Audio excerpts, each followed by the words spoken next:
ਭਾਰੂ ਚੁਕਾ के हटना तो मेरे को तो हुण कोई पैसा नहीं है। ਆ ਬਾਈ ਲੈ ਤੇਰਾ ਛੇਲੀਆਂ ਵਾਲਾ ਵੀ ਚਾਲ ਆ ਦਿੰਦੇ ਆ ਛੇਲੀਆਂ ਚੈੱਕ ਕਰ। ਛੇਲੀਆਂ ਤਾਂ ਮਾਸ਼ਾਅੱਲਾ ਤੇ ਕੋ ਸੋਹਣੀਆਂ ਵੀ ਆ ਤੇ ਨਸਲੀ ਵੀ ਆ। ਕੱਲਾ ਦੇ ਬੰਦਿਆ ਸੌਦਾ ਆਪਾਂ ਕਦੀ ਮਾੜਾ ਨਹੀਂ ਰੱਖਿਆ। ਜਿਹੜੀ ਵੀ ਚੀਜ਼ ਰੱਖੀ ਆ ਇੱਕ ਵਾਰ ਸੁੰਘ ਕੇ ਰੱਖੀ ਆ ਜਿਹੜੀ ਛੇਲੀ ਆ ਨਾ ਇਹ ਹਾਸਲਪੁਰੋਂ ਸਪੈਸ਼ਲ ਮੰਗਵਾਈ ਆ ਮੈਂ 2 ਦਿਨ ਲੱਗ ਗਏ ਇਹਨੂੰ ਇੱਥੇ ਤੱਕ ਆਉਂਦਿਆਂ ਤੇ ਰਾਜਨਪੁਰੋਂ ਮੰਗਾਈ ਆ ਆਉਂਦੇ ਰੰਗ ਬਲੈਕ ਹੋ ਗਿਆ। ਰਾਜਨਪੁਰੀ ਹੁੰਦੀ ਆ ਵਾਈਟ ਆ ਜਿਹੜੀ ਮਰਜ਼ੀ ਨਾ ਤੂੰ ਪਸੰਦ ਕਰ ਲੈ ਰੱਖੇ ਕਰ ਜਾਨਵਰ ਆਪਣੇ ਕੋਲ ਦੋਵੇਂ ਚੰਗੇ ਆ। ਭਾ ਤੇਰੀ ਗੱਲ ਮੈਂ ਸਾਰੀ ਸਮਝ ਗਿਆ ਮਾਸ਼ਾਅੱਲਾ ਤੇਰੇ ਸਾਰੇ ਜਾਨਵਰ ਸੋਹਣੇ ਆ ਭਲ ਤੂੰ ਕਿਤੇ ਮੁਰਗੀਆਂ ਨਹੀਂ ਰੱਖੀਆਂ।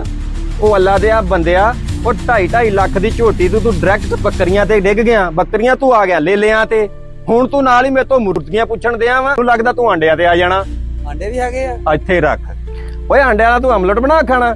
ਜਿੱਦਾਂ ਦੇ ਤੂੰ ਸਵਾਲ ਜਵਾਬ ਮੇਰੇ ਨਾਲ ਕਰਨ ਦਾ ਮੈਨੂੰ ਤਾਂ ਲੱਗਦਾ ਤੂੰ ਮੇਰਾ ਟਾਈਮ ਪਾਸ ਕਰਨ ਵਾਲਾ ਪੱਠੇ ਮੇਰੇ ਕੁਤਰਨ ਵਾਲੇ ਪੈ। ਮੇਰਾ ਵੀਰ ਬਾਹਰ ਹੋ ਉਹ ਦੇਖ ਲਾ ਉਹ ਬਾਹਰ ਹੋ।